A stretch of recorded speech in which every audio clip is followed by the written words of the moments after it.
하나님 말씀 함께 보시겠습니다. 디모데전서 4장 11절에서 16절 말씀입니다. 디모데전서 4장 11절에서 16절 말씀 우리 한 절씩 교독하도록 하겠습니다. 디모데전서 4장 11절에서 마지막 16절까지입니다. 너는 이것들을 명하고 가르치라.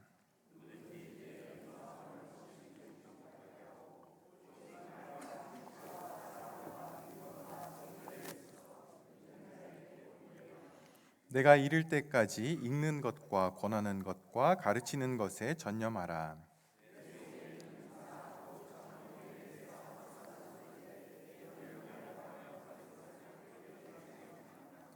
이 모든 일에 전심전력하여 너의 성숙함을 모든 사람에게 나타나게 하라.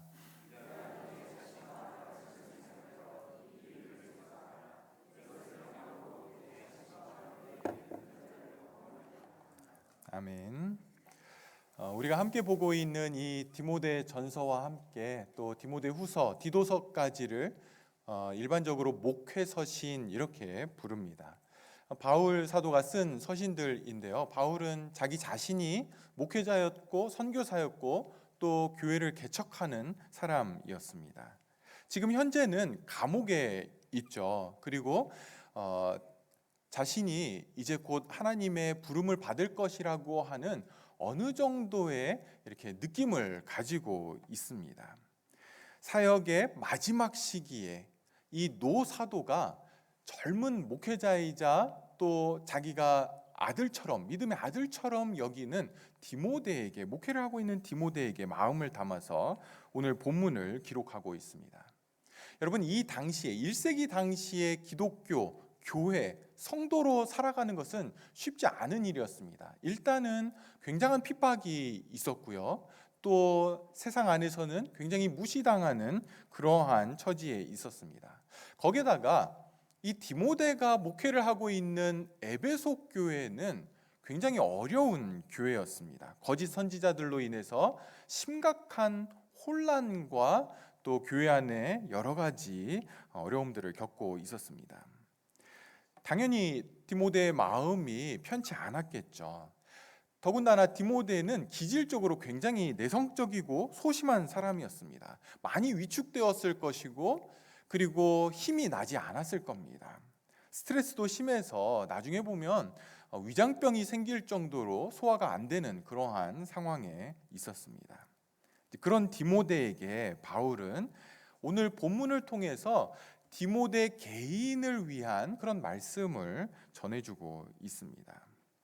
여러분, 우리가 오늘 본문을 보면서 좀 한 가지 유념해야 될 것은 바울이 목회자인 디모데에게 주는, 개인적으로 주는 말씀이 분명합니다. 그런데 이것을 보면서 우리는 마치 제3자처럼 바울이 디모데에게 또 목사에게 어떤 이야기 하나 보자 이런 마음으로 구경할 위험이 있다라는 거죠. 나랑은 마치 상관이 없는 말씀처럼 여길 수 있다라는 겁니다. 그러나 모든 성경은 하나님의 감동으로 된 것으로 교훈과 책망과 바르게 함과 의로 교육하기에 유익하죠. 오늘 말씀도 예외는 아닙니다. 우리가 간절한 마음으로 말씀 앞에 서서 하나님께서 우리에게 어떤 말씀을 주시는지를 살펴봐야 됩니다. 디모데에게, 목회자인 디모데에게 개인적으로 주시는 말씀인데요. 이 말씀들을 보면서 성도인 우리가 좀 몇 가지를 좀 생각하면서 같이 이 말씀을 봐야 됩니다. 먼저 여러분이 목회자는 아니지만 목회자가 어떤 사람인지를 여러분은 잘 아셔야 됩니다. 그러니까 목회자와 여러분은 강사와 수강생 어떤 이런 관계가 아닙니다.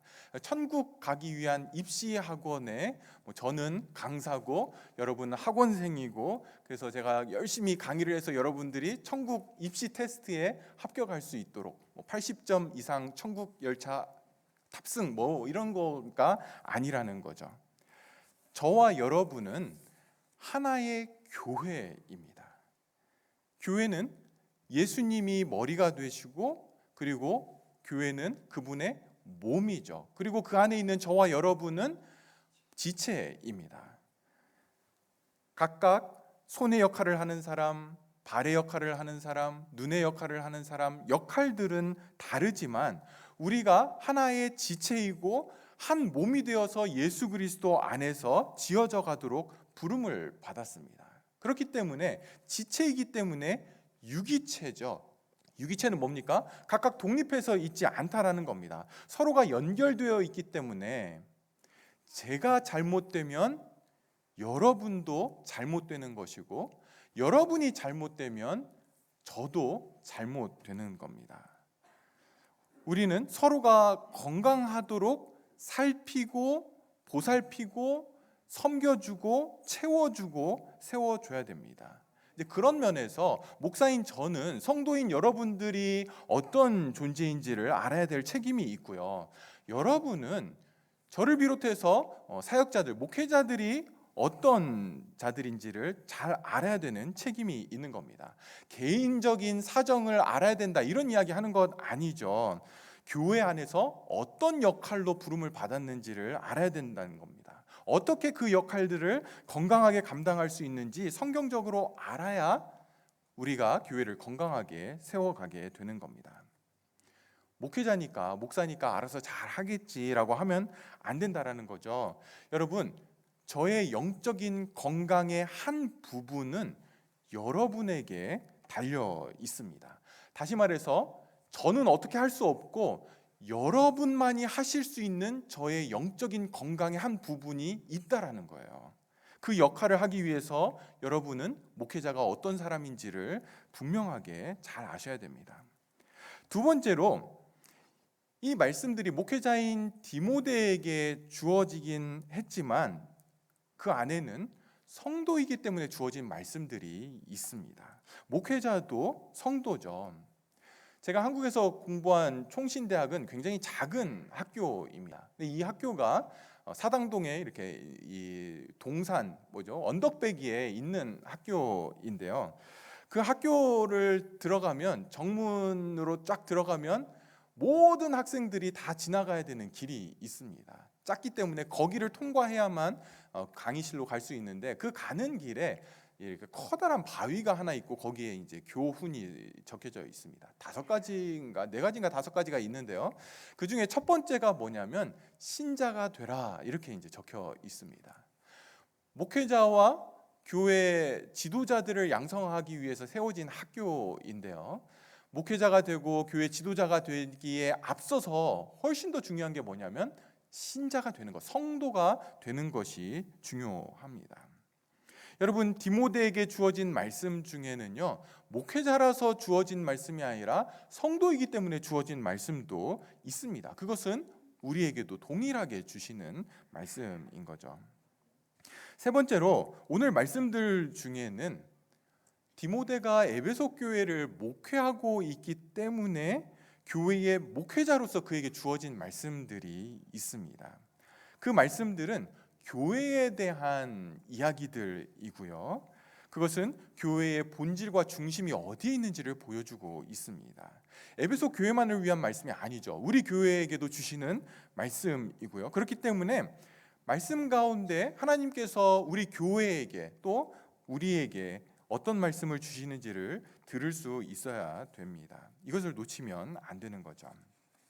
이런 마음으로 우리가 이제 본문으로 들어가서 11절 좀 보겠습니다. 11절, 12절 우리 같이 읽겠습니다.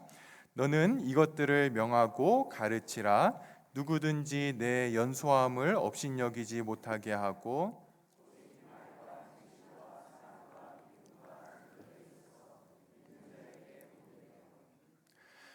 여러분, 지난 시간에 바울은 디모데에게 모든 성도의 목표는 그리스도 예수의 좋은 일꾼이 되는 것이다 이렇게 이야기를 했죠. 그리고 그리스도 예수의 좋은 일꾼이 되기 위해서는 경건의 연단, 경건의 연습, 훈련이 반드시 필요하다. 그리고 그 경건의 훈련을 하기 위한 핵심은 어디에 있습니까? 우리의 소망을 하나님께 두는 것에 있다라는 이야기를 했습니다.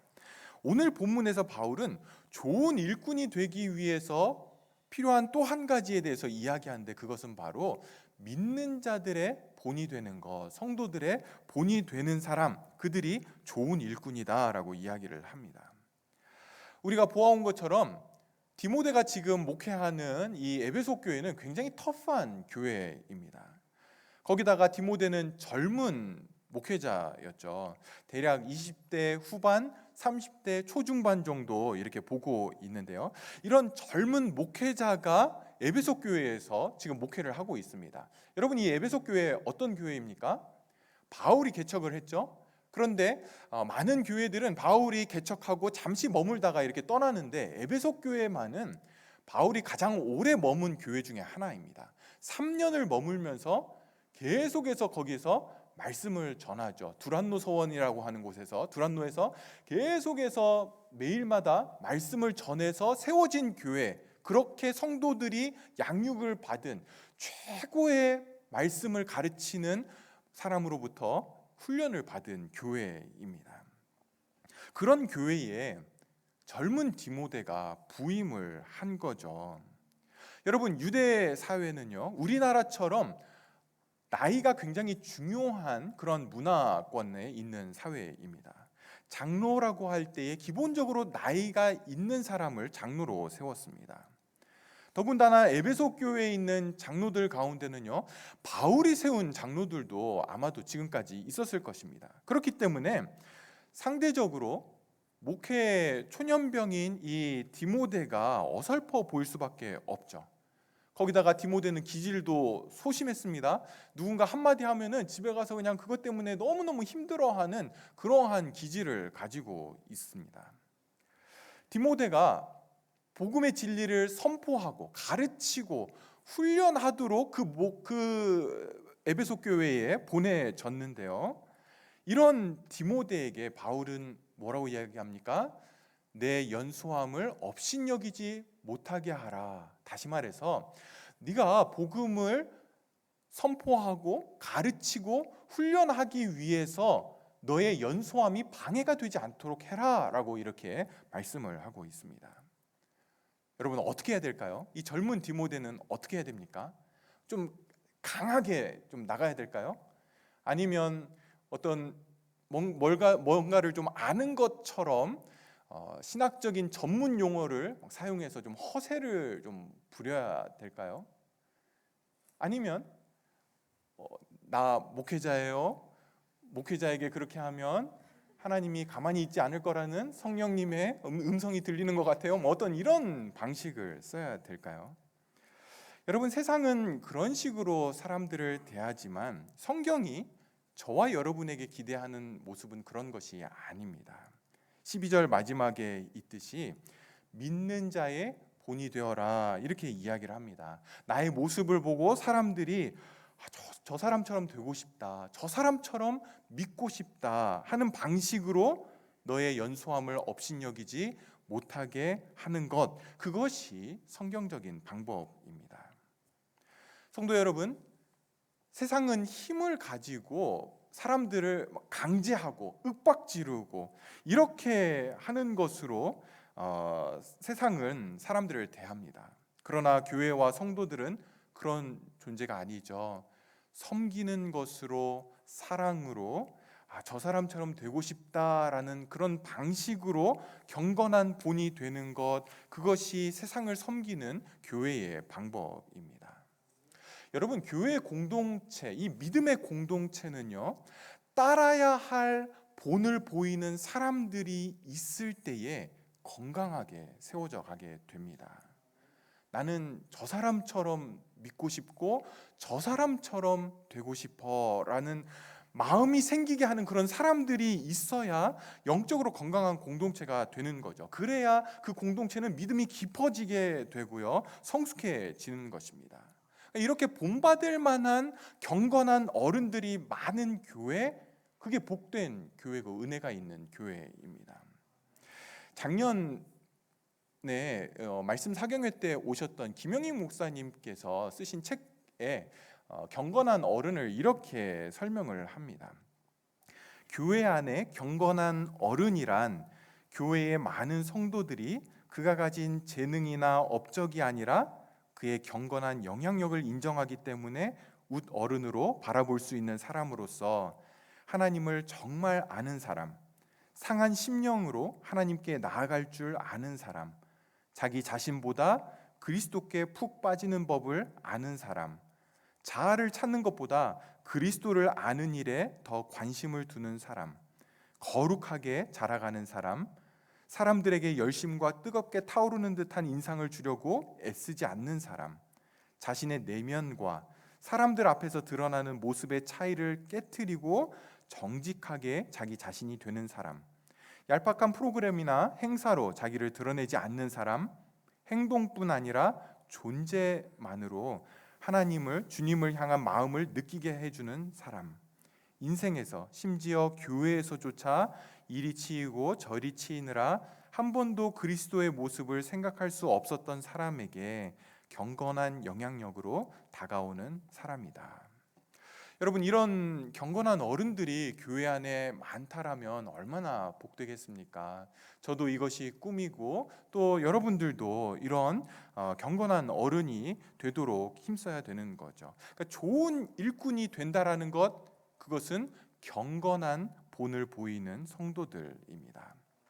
바울은요, 좋은 일꾼은 5가지 영역에서 경건한 본을, 믿음의 본을 보여야 된다라고 이야기를 합니다. 말, 행실, 사랑, 믿음, 정절. 여러분, 이 5가지는 이렇게 성도됨을 이렇게 응축해 놓은 것이라고 보면 됩니다. 먼저 말은요, 디모데 너 설교할 때 말을 잘해야 돼, 이런 이야기가 아니라 매일의 삶에서 사용하는 말을 가리킵니다. 언어 생활인 거죠. 야고보 사도가 말하듯이 이 말은 쉽지가 않습니다. 말에 온전하면 그 사람은 완전한 사람이다라고 이야기할 정도로 성도가 성화되어 가는 과정에 있어서 언어 생활은 참 쉽지 않은 부분 중에 하나입니다. 여러분, 성도는 예수님을 닮아가는 사람들이죠. 예수님을 닮아간다라고 할 때의 말은 바로 그 예수님의 성품을 드러내는 도구여야만 합니다. 적절하게 말을 할 줄 알아야 된다라는 거죠. 한국 사람들은 말을 안 하거나 말을 세게 하거나 둘 중에 하나입니다. 근데 말을 적절하게 하는 것이 중요하죠. 그래서 위로가 필요한 사람에게는 말로 위로를 할 수 있어야 되고, 격려가 필요한 사람에게는 말로 격려를 할 수 있어야 되고, 또 책망이 필요한 사람에게는 사랑이 담겨 있는 말로 책망을 할 줄 알아야 그것이 좋은 일꾼이 되는 것입니다. 두 번째는 행실입니다. 여러분, 성경에서 말과 행실은 따로 가지 않습니다. 언제나 함께 가야 됩니다. 디모데는 말하는 것과 행함에 있어서 믿는 자들의 본이 되어야 했습니다. 언행일치를 가리키겠죠. 제가 제 자신을 위해서 기도하는 가장 중요한 기도 제목 중에 하나가 뭐냐면 설교한 대로 살게 해주세요. 이게 저의 간절한 기도 제목입니다. 제가 이 부분에 있어서 너무 자주 실패하는 것에 대해서 여러분에게 용서를 구합니다. 여러분이 저를 위해서 기도하실 때 하나님께, 하나님 제발 우리 목사님 설교한 대로 좀 살게 해주십시오. 이것 때문에 너무 힘듭니다. 이렇게 좀 기도를 간절히 해주시기를 바랍니다. 저의 설교와 행하는 것이 분리되어서 하나님의 말씀이 가려지지 않게 하는 것, 굉장히 중요한 부분이죠. 말과 행실이 이제 겉으로 드러나는 것이라고 한다면 그 다음에 나오는 3가지, 사랑, 믿음, 정절, 이것은 좋은 일꾼의 내면적인 특성이라고 할 수 있습니다. 먼저 사랑은요, 하나님을 향한 사랑과 이웃, 성도를 향한 사랑 다 함께 포괄하고 있습니다.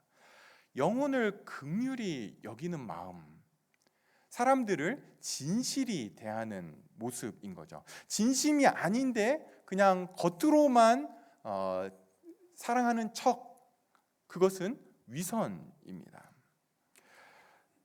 어떤 분들은요, 우리 진심으로 대해야 합니다, 이렇게 이야기를 하니까 내가 아직 저 사람을 사랑하는 마음도 없고, 오히려 저 사람 지난번에 나한테 눈 흘기고 갔는데 별로 마음에 안 드는데 나 진심으로 행할 거야, 저 사람 아는 척 안 해야지, 이렇게 생각하는 분들이 있습니다. 그 사람에게 친절하게 하는 거는 위선만 쌓는 거야, 오늘 목사님이 진실하게 대하라고 했어, 이렇게 하면서 아무것도 안 합니다. 여러분, 위선은 뭡니까?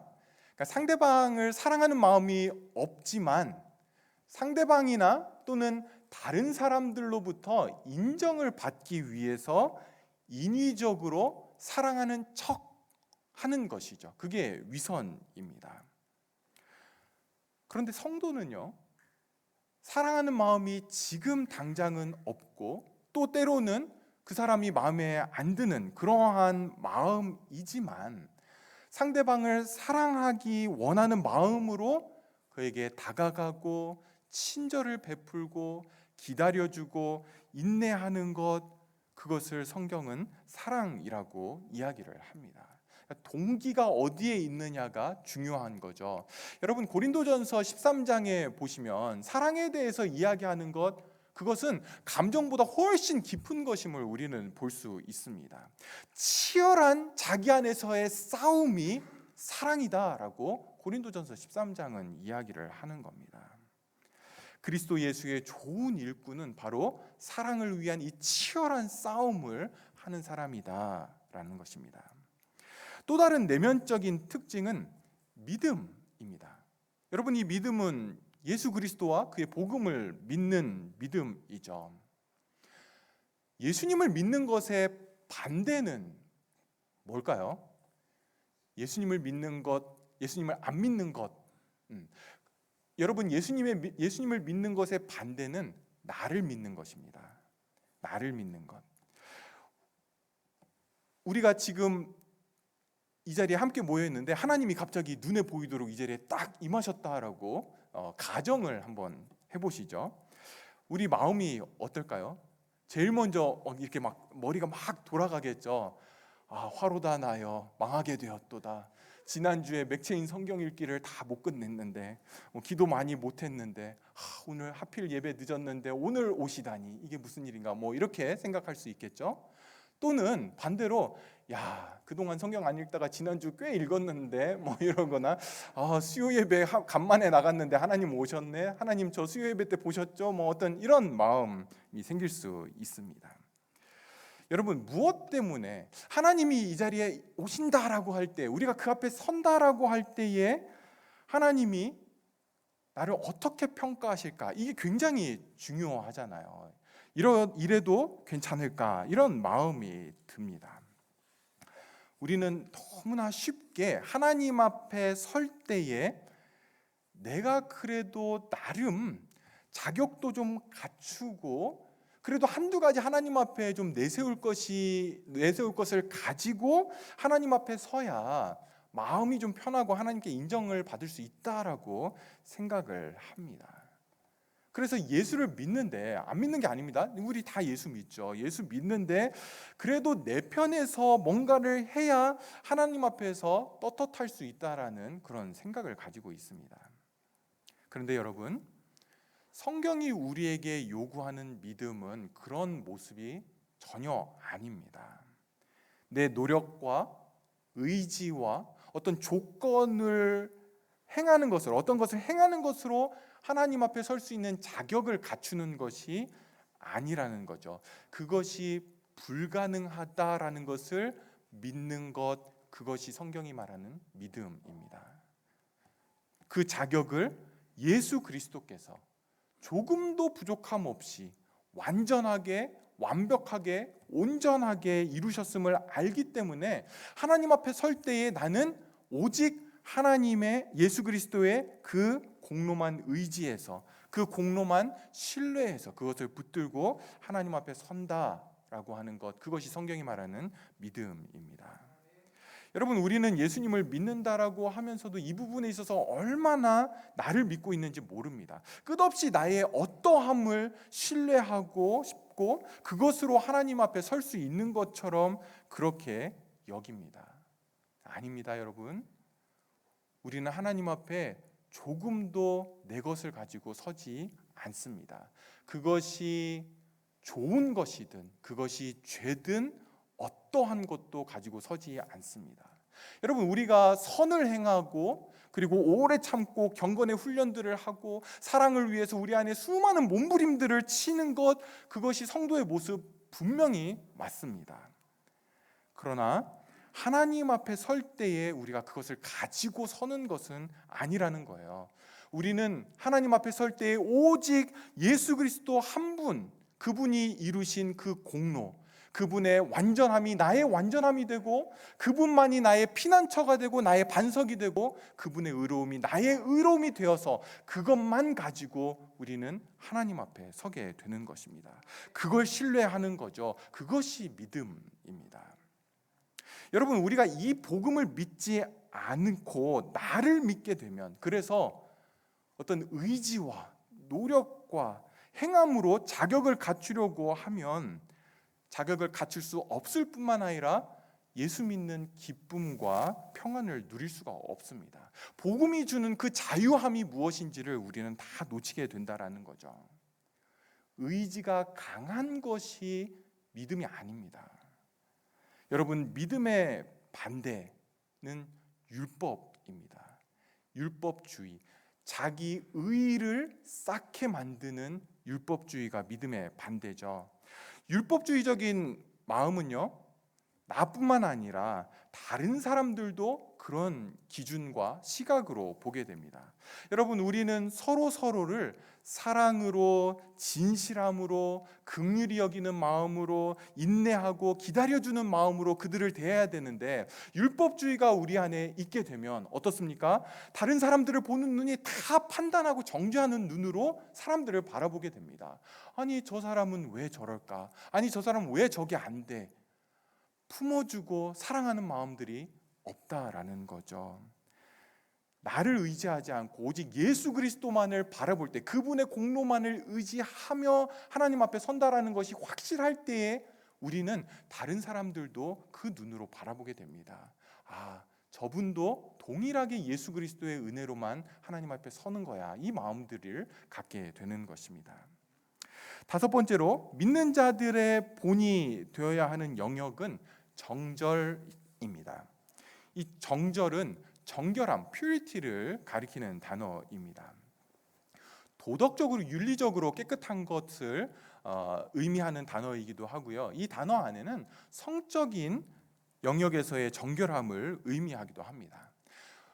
우리가 앞에서 장로의 자격, 또 집사의 자격들을 볼 때에 책망할 것이 없는 사람, 이것이 굉장히 중요한 자격 조건이라는 것을 봤죠. 바로 이렇게 책망할 것이 없는 정결함을 가지고 있는 것, 그것이 믿는 자들의 본이 되어야 되는 중요한 영역 중에 하나입니다. 성도 여러분, 디모데 자신이 그렇게 되어야 된다라고 이야기를 하고 있습니다. 그리고 그가 목회하는 에베소 교회 성도들도 이렇게 되어야 됩니다. 그런데 이렇게 되기 위해서 아는 것만 가지고는 안 되죠. 무엇이 필요합니까? 무엇이 실제로 말과 행실과 사랑과 믿음과 정절에서 믿는 자의 본이 되게 합니까? 여러분, 13절 보십시오. 13절 같이 읽겠습니다. 내가 이를 때까지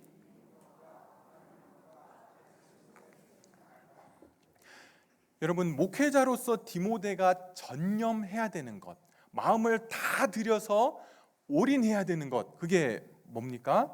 하나님의 말씀인 성경을 읽고 권하고 가르치는 것입니다. 말과 행실과 사랑과 믿음과 정절에 있어서 믿는 자들의 본이 되기 위해서는 성경을, 하나님의 말씀을 바르고 그리고 깊이 있게 알아야 되는 거죠. 목회자는 그 일을 하도록 그 일을 통해서 성도들을 세워가도록 부름을 받은 사람입니다. 그래서 바울은 디모데에게 이 일에 전념해라, 모든 걸 다 들여서 이것이 너의 유일한 일인 것처럼 이 일을 해라라고 이야기를 하는 겁니다. 여러분이 나름대로 목사, 목회자에 대한 기대가 있을 것입니다. 그렇지만 그 어떤 것도 목회자가 성경을 가르치고 말씀을 전하고 그리고 그것을 훈련시키는 것보다 더 중요한 것은 없습니다. 목회자들이 이 일에 전념하는 것은요, 교회를 위해서 굉장히 중요합니다. 여러분이 좋은 일꾼으로 세워지는 데 있어서 가장 중요하고도 결정적인 방법은 바로 목회자들이 하나님의 말씀을 바르고 깊이 있게 여러분들에게 전해주고 선포하고 가르치는 것입니다. 여러분, 목회자가 특별하다 이 이야기를 하는 것이 절대로 아닙니다. 맡은 역할과 책임이 다른 어떤 것보다도 말씀을 섬기는 것에 있다라는 것을 지금 말씀드리는 겁니다. 우리 교회 성도분들께서는, 여러분들께서는 너무너무 잘하고 계시는데요, 우리 목회자들이 말씀을 준비하고 가르치고 설교하는 것에 전념할 수 있도록 여러분들이 계속해서 잘 도와주시고 기도해 주시기를 부탁드립니다. 목회자들이 다른 일에 시간을 빼앗겨서, 다른 사건에 마음을 빼앗겨서 말씀의 어떤 깊이와 높이와 넓이를 놓치게 되면 그것은 결국 교회가 어려움에 처하게 되고 여러분들이 어려움에 처하게 되는 것입니다. 15절 16절 보십시오. 15절 16절 함께 읽겠습니다. 이 모든 일에 전심전력하여 너의 성숙함을 모든 사람에게 나타내게 하라. 내가 내 자신과 가르침을 살펴 이 일을 계속하라. 이것을 행함으로.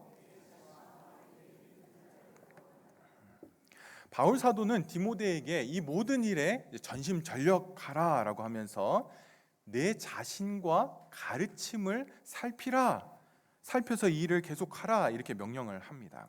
내 자신은 디모데 자신이죠. 자기 자신을 살펴야 됩니다. 우리가 지난주에 살펴본 것처럼 기독교 진리는요, 그것을 전하는 자가 그 진리에 의해서 만들어져 가야만 합니다. 자기 자신을 살피지 않는 목회자는 너무나 위험한 목회자입니다. 자기 자신을 위험에 빠뜨릴 뿐만 아니라 교회를 위험에 빠뜨리는 거죠.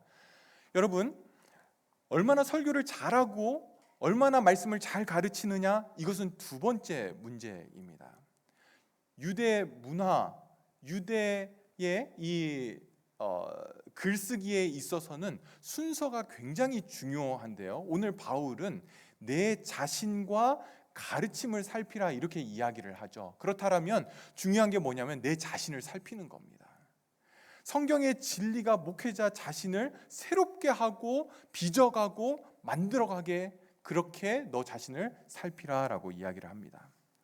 디모데는 또한 자신의 가르침을 살펴야 됩니다. 여러분, 이 가르침이라고 하는 이 단어는 지난주에도 우리가 봤던 단어인데요, 이 좋은 교훈으로 양육을 받으라 이렇게 이야기할 때 교훈이 바로 가르침인데, 이것은 교리를 나타내는 단어입니다. doctrine을 가리키는 단어인데요, 여러분, 디모데는 자신이 가르치는 그 말씀, 그 교리가 성경적인지를 항상 살펴야 합니다. 목회자는요, 새로운 걸 설교하는 사람이 아닙니다. 여러분이 저에게 듣는 설교 내용들 모르는 거 거의 없으시죠? 다 들어왔던 그러한 메시지입니다. 설교가 하나님의 말씀이기 위해서는 설교가 항상 성경에 근거해야만 합니다. 성경에 근거하지 않은 설교는 하나님 말씀이 아닙니다. 아무리 유명한 목회자가 전하는 설교라고 해도 성경에 근거하지 않으면, 성경이 아니면 그것은 하나님의 말씀이 아니라는 것입니다. 여러분, 그가 전하는 말씀이 하나님의 말씀, 거기에 말씀의 권위는 있는 것입니다. 사람에게 권위가 있는 것이 절대로 아니죠. 여러분, 이렇게 디모데가 자기 자신을 살피는 것과 자기의 교리가 성경적인지를 살피는 것이 왜 중요합니까? 16절 하반절에 보십시오. 이것을 행함으로 내 자신과 내게 듣는 자를 구원하리라. 질문하겠습니다. 여러분, 구원은 어떻게 얻게 됩니까? 너무 어려운가요? 구원은 어떻게 얻죠? 예수 그리스도를 믿는 것으로, 그렇죠? 예수님을 믿어야 구원을 얻게 됩니다. 그런데 여기 잘 보십시오. 바울 사도가 이것을 행함으로 내 자신과 내게 듣는 자를 구원하리라, 이렇게 이야기를 하고 있습니다. 예수 그리스도를 믿음으로 구원을 얻는데 다른 이로서는 구원을 얻을 이름을 주신 적이 없죠. 천하 인간의 구원을 얻을 만한 다른 이름이 우리에게 주어진 적이 없습니다. 그런데 바울은 마치 디모데가 에베소 교회 성도들을 구원할 수 있는 것처럼 그렇게 말을 하고 있습니다. 물론 디모데가 구원을 시킬 수 있는 것은 아니라는 것 우리가 너무나 잘 알고 있죠. 그러면 어떤 의미로 이런 이야기를 하고 있습니까? 칼빈이 이 부분에 대해서 잘 설명을 했는데요. 제가 그 부분을 좀 그대로 읽어드릴게요. 물론 구원하는 쪽은 오직 하나님뿐이요, 그의 영광 가운데 제 아무리 작은 부분이라도 인간에게 양도하는 것은 정당하지 못하다. 그러나 하나님께서 구원을 베푸는데 인간들의 수고를 이용하신다 해서 그의 영광이 조금이라도 감소되지는 않는다. 따라서 우리의 구원은 그것이 오직 하나님에게서만 나오며 그의 능력에 의해서만 효과를 발휘하며 결과적으로 하나님만이 그것의 유일한 주인공이라는 점을 생각할 때에 하나님의 선물이다. 그러나 이것이 인간들의 사역을 배제하거나 이 사역이 구원의 수단이 될 수 있다는 점을 부정하지는 못한다. 여러분, 하나님께서 주시는 구원, 그 구원을 하나님께서 이루실 때에 사용하시는 도구가 있는 거죠. 툴이 있는데 그게 바로 설교자들입니다. 설교자들을 사용해서 하나님께서 그의 백성들을 구원 안으로 부르신다라는 겁니다.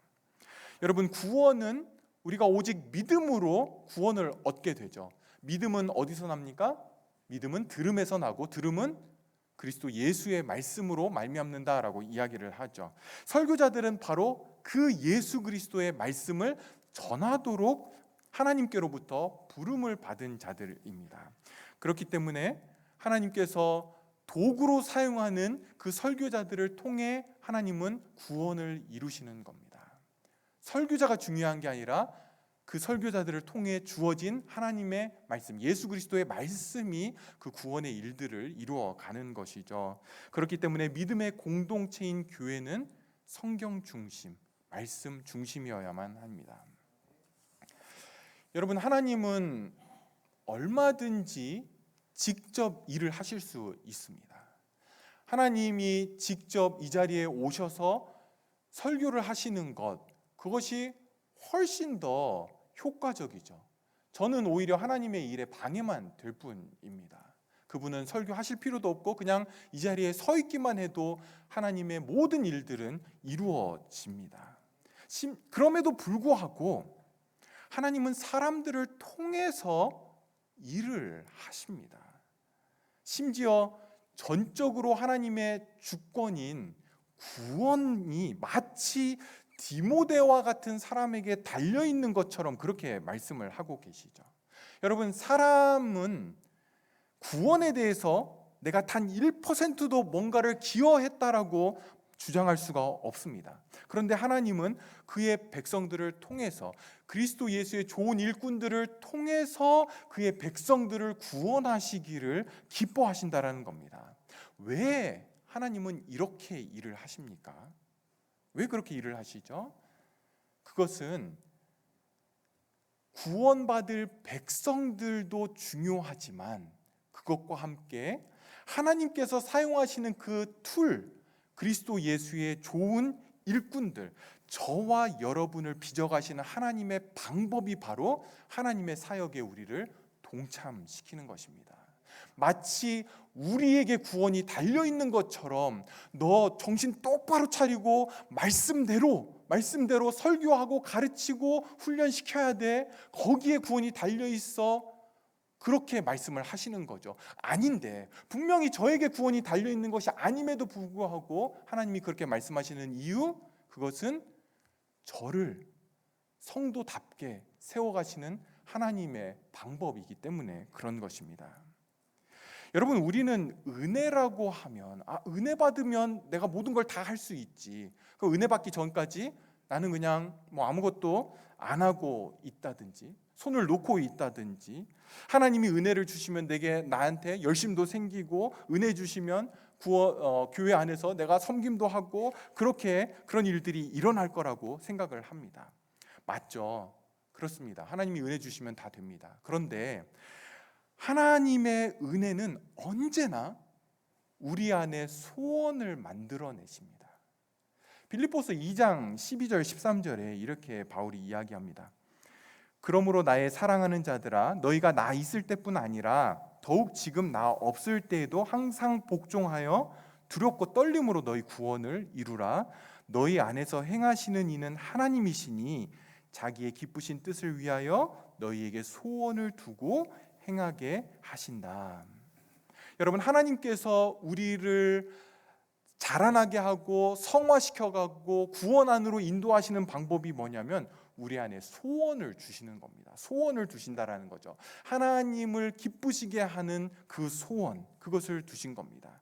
우리 안에 두신 이 소원을 통해서 하나님은 우리를 좋은 일꾼으로 빚어 가시는 겁니다. 가만히 있거나 습관적으로 교회에 출석만 하거나 하나님을 위한 어떠한 마음도, 어떠한 열정도, 어떠한 소원도 없이, 그런 것이 없어도 아무런 답답함이나 안타까움이 없다라면 그것은 성도로서 굉장히 위험한 상태에 있는 것입니다. 심각한 영적인 병에 걸려 있는 것입니다. 여러분, 그것이 있어야 구원받는다, 이런 이야기 아닙니다. 은혜로 구원받습니다. 전적으로 하나님의 은혜로 우리는 구원을 받습니다. 그런데 그 은혜는 우리로 하여금 하나님을 위해 가만히 있도록 놓아두지 않는다라는 것이죠. 그리고 그것을 통해서 우리는 성숙되어져 가고 자라가는 것입니다. 그것이 성경이 말하는 정상적인 성도의 모습인 겁니다. 주의 성령께서 저와 여러분 안에 하나님을 위한 이 소원들을 주시고 하나님을 기쁘시게 하는 일에 쓰임받는 저와 여러분 모두가 되기를 주님의 이름으로 축복하며 간절히 바랍니다. 기도하겠습니다. 하나님 아버지, 우리가 말씀을 통해서 다시금 우리 자신들을 돌아봅니다. 예수 그리스도의 좋은 일꾼으로 자라가기 위해서 우리가 얼마나 말씀 위에 서 있는지, 말씀을 바르게 그리고 말씀을 깊이 있게 알아가고 있는지 다시 한번 우리 자신들을 점검하게 하여 주시고, 우리에게 은혜가 주어질 때에 그 은혜에 순종하며 주께서 주신 그 소원들을 가지고 하나님의 일에 우리가 쓰임받는 자들 될 수 있도록 도와주시옵소서. 예수님의 이름으로 기도합니다. 아멘.